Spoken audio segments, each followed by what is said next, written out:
Assalamu alaikum wa rahmatullahi wa barakatuhu. My dear children, how are you? Lots of du'as for your happy, healthy life, full of strong iman and good deeds. And may Allah subhanahu wa ta'ala make you a key for the goodness and a lock for the evil. Ameen. This is a big dua. Think about it. Okay, now we are learning about the biggest gift that Allah subhanahu wa ta'ala has given us, and which is the permission of talking to Allah subhanahu wa ta'ala 5 times a day. Subhanallah. Okay, we have learned about the takbir tahrima, qiyam, ruku', and the thing which is super important is that we need to be relaxed, still and calm in our salah, and our mind, our tongue and our heart should be saying the same thing. We should be focused, our eyes focused on the place of sajda, and our body is in control, not moving around, still and doing the same thing. Okay? Mind, heart and tongue is doing the same thing. Now comes sajda. Okay, my dear children, sajda is when we put our forehead, our face on the ground in front of Allah subhanahu wa ta'ala. We never ever do this position for any other than Allah subhanahu wa ta'ala. When we are in sajda, Prophet sallallahu alaihi wasallam told us that we are closest to Allah subhanahu wa ta'ala. Sajda is done on 7 bones. This is the part that I really like.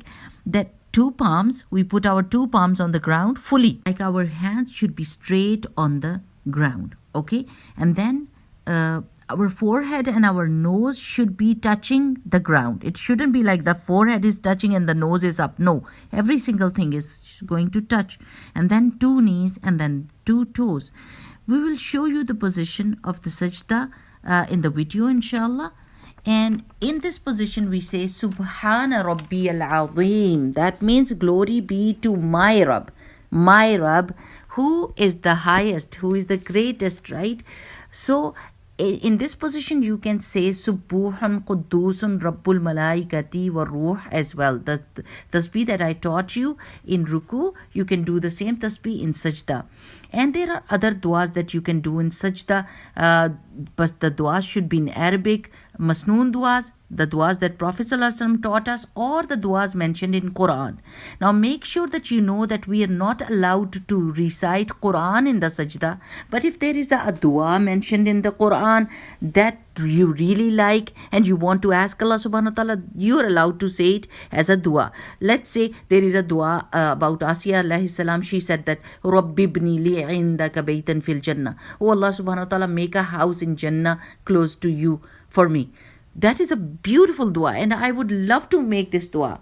But this dua has come in Quran. But I'm not reciting Quran, I'm making a dua. So you can do that. And there are other duas of sajda as well. When you are going to grow up, inshallah, you'll get the opportunity of memorizing them.